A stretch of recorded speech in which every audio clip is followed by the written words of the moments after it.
आपको दिखा दें मॉनसून सत्र की आज से शुरुआत हो रही है। प्रधानमंत्री इस वक्त पहुंच चुके हैं। किरण रिजिजू को आप देख रहे हैं, जिन्होंने कहा कि विपक्ष की भी एक बड़ी जिम्मेदारी है कि सदन चले, सत्र चले, और इसके लिए विपक्ष के साथ बैठकर मीटिंग भी हो रही है। फिलहाल प्रधानमंत्री बात करते हुए नजर आ रहे हैं। जितेंद्र प्रसाद भी आपको नजर आ रहे हैं। तो फिलहाल आपको बताएं, मॉनसून सत्र की आज शुरुआत हो रही है। 1 महीने का ये सत्र रहने वाला है और महत्वपूर्ण बिल जो है वो सरकार यहां पेश करना चाहती है, उसको पास कराना चाहती है। लेकिन चुनौती सरकार के सामने ये है कि मॉनसून सत्र सुचारू रूप से चले कैसे, क्योंकि बहुत सारे मुद्दे हैं। पहलगांव हमले के बाद ये पहला सत्र है। प्रधानमंत्री अब बोलने वाले हैं, सुनिए जरा। नमस्कार दोस्तों,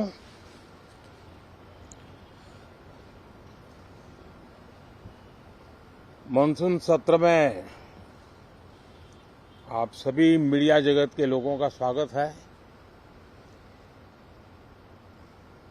साथियों, मॉनसून नवीनता और नवसर्जन का प्रतीक है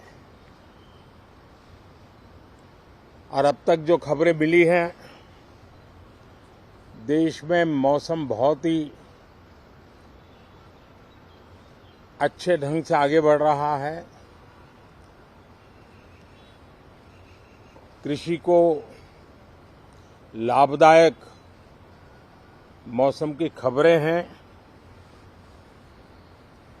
और बारिश किसानों की अर्थव्यवस्था, देश की अर्थव्यवस्था, ग्रामीण अर्थव्यवस्था और इतना ही नहीं, हर परिवार की अर्थव्यवस्था में एक बहुत महत्वपूर्ण होता है।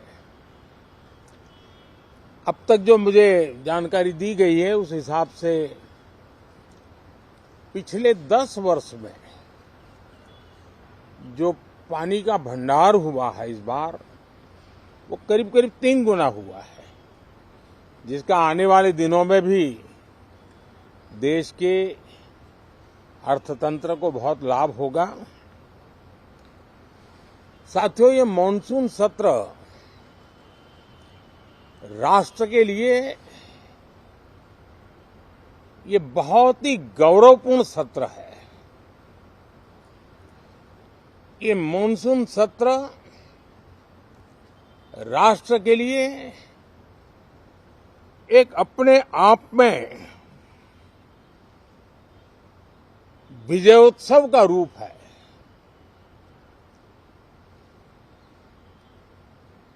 और जब मैं कहता हूं कि सत्र राष्ट्र गौरव और विजयोत्सव का सत्र है, तो सबसे पहले तो मैं पहली बार इंटरनेशनल स्पेस स्टेशन पर भारत का तिरंगा झंडा वहां लहराना, ये हर देशवासी के लिए गौरव की पल है। देश में साइंस टेक्नोलॉजी के प्रति, इनोवेशन के प्रति नया उमंग और उत्साह भरने वाली ये सफल यात्रा रही है और पूरे सांसद, लोकसभा राज्यसभा दोनों सदन देशवासी जिस गौरव का अनुभव कर रहे हैं, उसमें एक स्वर से जुड़ेंगे, एक स्वर से इसका यशगान होगा। जो भारत को अंतरिक्ष में नई ऊंचाइयां पर पहुंचाने वाले जो भावी कार्यक्रम है, उनके लिए भी प्रेरक बनेगा, प्रोत्साहक बनेगा। साथियों, ये मॉनसून सत्र एक विजयोत्सव है। पूरी दुनिया ने भारत की सैन्य शक्ति का, भारत के सैन्य के सामर्थ्य का रूप देखा है। ऑपरेशन सिंदूर में भारत की सेना ने जो लक्ष्य निर्धारित किया था 100% अचीव किया। आतंकियों के आकाओं के घर में जाकर के 22 मिनट के भीतर भीतर ऑपरेशन सिंदूर के तहत उसको जमींदोज कर दिया गया। और मैंने बिहार की एक कार्यक्रम में इसकी घोषणा की थी, जो हमारी सैन्य शक्ति ने बहुत ही कम समय में सिद्ध करके दिखा दिया। और इसमें मेड इन इंडिया सैन्य शक्ति का ये नया स्वरूप, इस पर भी दुनिया बहुत आकर्षित हुई है। इन दिनों विश्व के जिन जिन लोगों से मिलना होता है तो भारत के इस मेड इन इंडिया जो औजार तैयार हो रहे हैं, उसके प्रति दुनिया का आकर्षण बढ़ रहा है। मुझे विश्वास है कि जब सदन इस विजयोत्सव को एक स्वर में विजय के भाव से इस सत्र के दरमियान उन ओजस्वी तेजस्वी भावनाओं को प्रकट करेगा, तो भारत की सैन्य शक्ति को बल मिलेगा, प्रोत्साहन मिलेगा, देशवासियों को प्रेरणा मिलेगी और सैन्य क्षेत्र में जो रिसर्च, इनोवेशन और मैन्युफैक्चरिंग हो रहे हैं, made in India defence equipment बन रहे हैं, उसको भी एक बल मिलेगा और जो भारत के नौजवानों के लिए नए रोजगार के अवसर पैदा करेगा। साथियों, ये दशक हम एक प्रकार से देख सकते हैं कि शांति और प्रगति कंधे से कंधा मिलाकर के आगे बढ़ने के कदम कदम पर प्रगति के एहसास करते रहे हैं।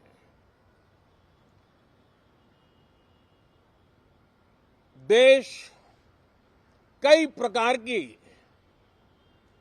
हिंसक वारदातों का शिकार रहा है, लंबे अरसे तक शिकार रहा है। देश आजाद हुआ तब से ये समस्या को हम झेल रहे हैं, चाहे आतंकवाद हो, नक्सलवाद हो। कोई प्रारंभ में शुरू हुआ होगा, कोई बाद में शुरू हुआ होगा, लेकिन आज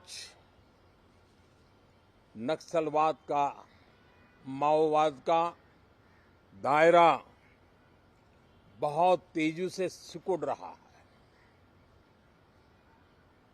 माओवाद को, नक्सलवाद को जड़ से उखाड़ने के संकल्प के साथ देश के सुरक्षा बल एक नए आत्मविश्वास से, तेज गति से सफलता की ओर कदम रख रहे हैं।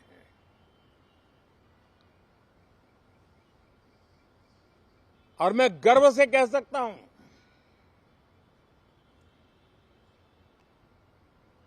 देश में सैकड़ों जिले नक्सल की चपेट में से निकल करके आज मुक्ति का सांस ले रहे हैं। हमें गर्व है कि बम, बंदूक और पिस्तौल के सामने हमारा देश का संविधान जीत रहा है, हमारे देश का संविधान विजयी हो रहा है। देश के उज्जवल भविष्य के लिए साफ दिख रहा है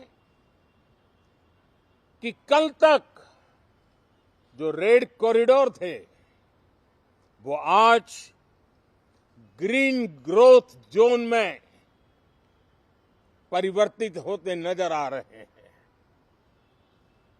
साथियों, एक के बाद ऐसी घटनाएं देशभक्ति के लिए, देश की भलाई के लिए संसद में पहुंचे हुए हर माननीय सांसद के लिए गौरव का पल है। और संसद के इस सत्र में ये गौरव गान पूरा देश सुनेगा, हर सांसद से सुनेगा, हर दल से सुनेगा। साथियों, आर्थिक क्षेत्र में भी जब 2014 में आप सबने हमें जिम्मेवारी दी, देश फ्रेजाइल 5 की अवस्था से गुजर रहा था।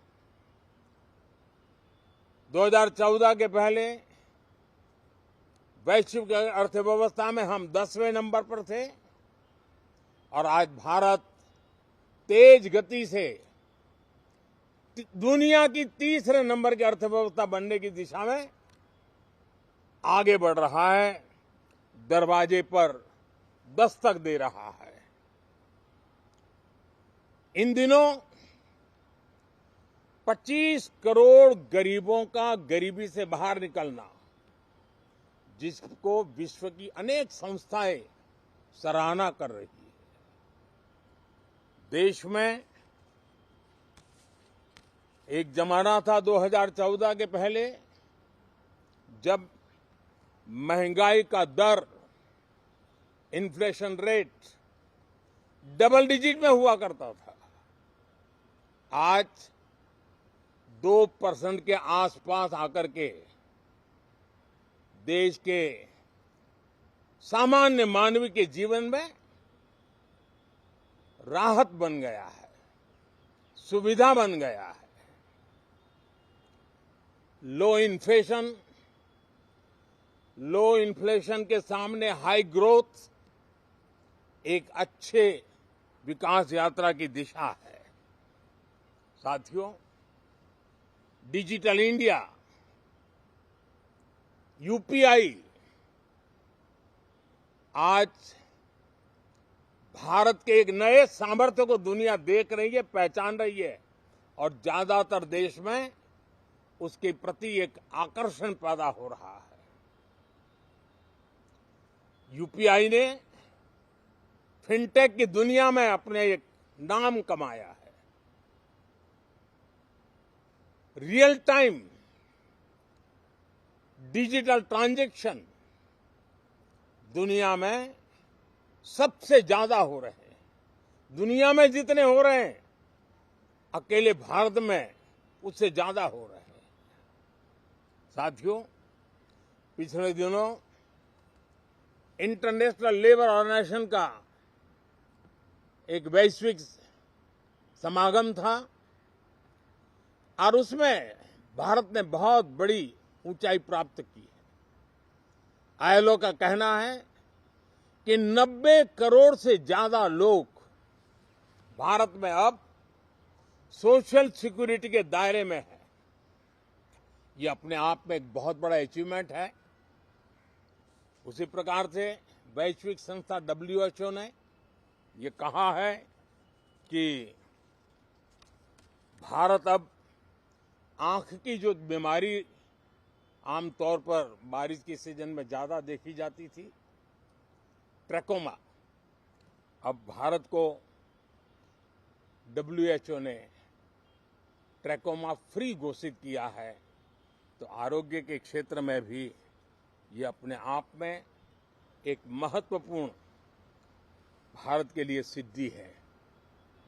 साथियों, पहलगाम की क्रूर हत्या, अत्याचार,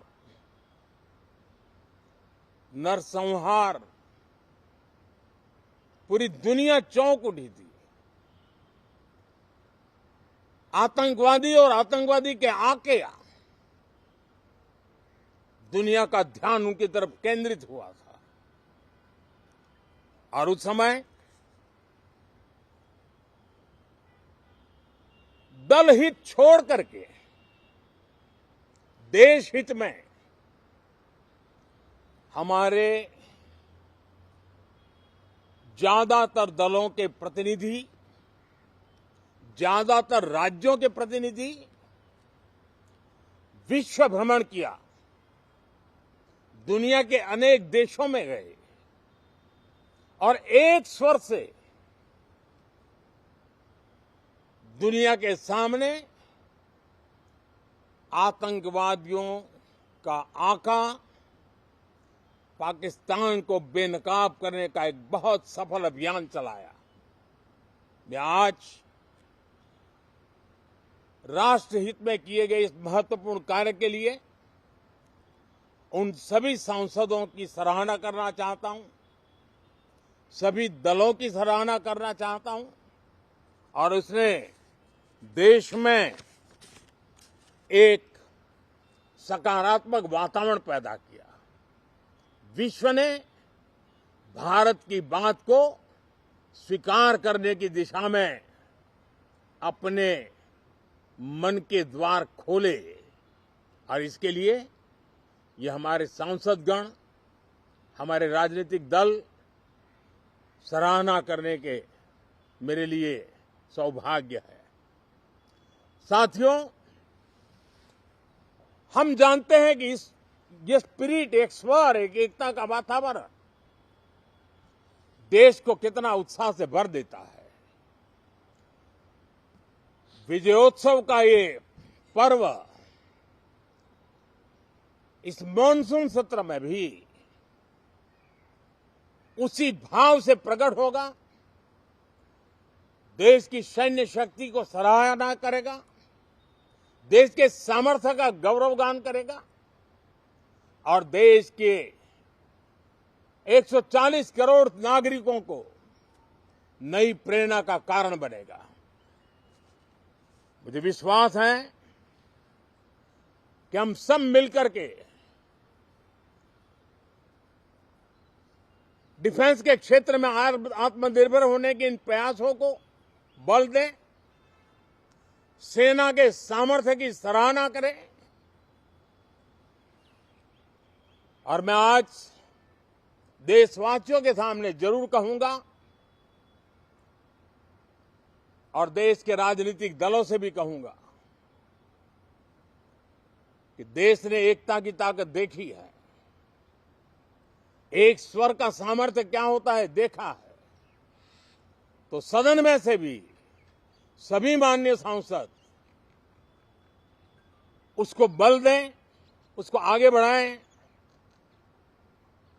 और मैं जरूर कहूंगा, राजनीतिक दल अलग अलग हैं, हर एक का अपना एक एजेंडा है, अपनी एक भूमिका है, लेकिन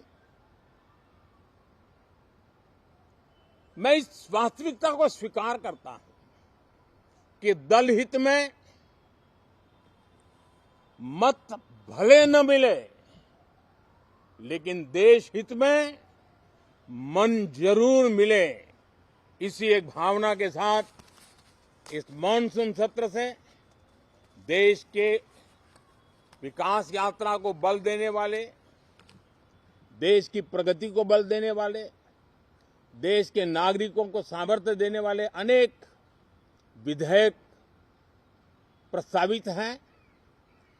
सदन विस्तृत चर्चा करके उसको भी पारित करेगा।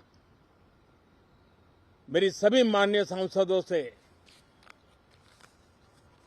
उत्तम डिबेट चलाने के लिए शुभकामनाएं हैं। बहुत बहुत धन्यवाद।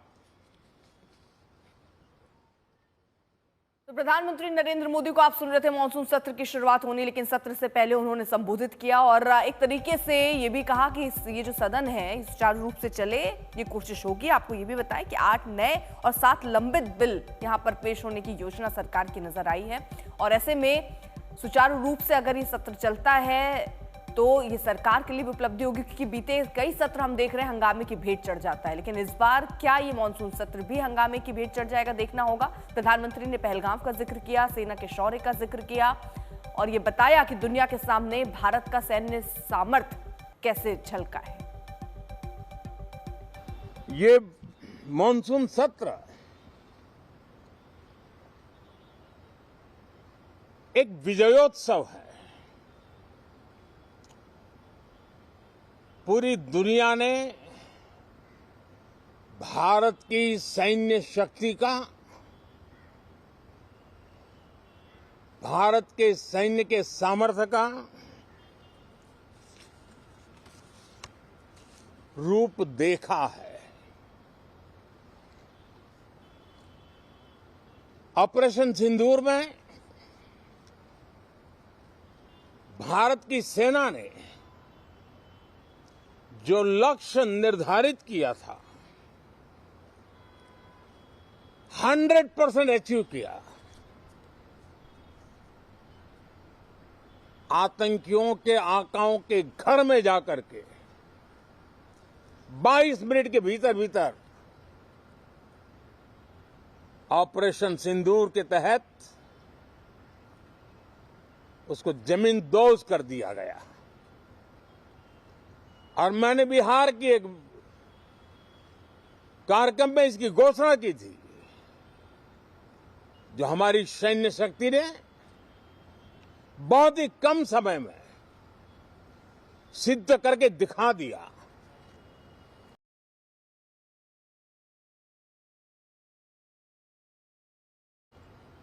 और इसमें मेड इन इंडिया सैन्य शक्ति का ये नया स्वरूप, इस पर भी दुनिया बहुत आकर्षित हुई है। इन दिनों विश्व के जिन जिन लोगों से मिलना होता है तो भारत के इस मेड इन इंडिया जो औजार तैयार हो रहे हैं, उसके प्रति दुनिया का आकर्षण बढ़ रहा है।